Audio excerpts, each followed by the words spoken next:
Nagbabala ang Department of Transportation o DOTR laban sa mga driver ng pampublikong transportasyon na hindi nagbibigay ng diskwento sa pamasahe sa mga estudyante.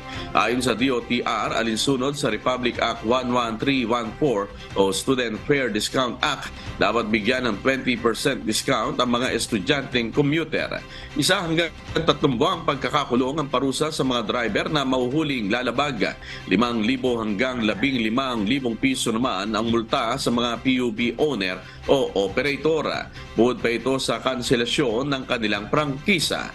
Hinimok naman ng kagawaran ng publiko na i-report sa hotline ng Land Transportation, Franchising and Regulatory Board ang mga reklamong kaugnay rito.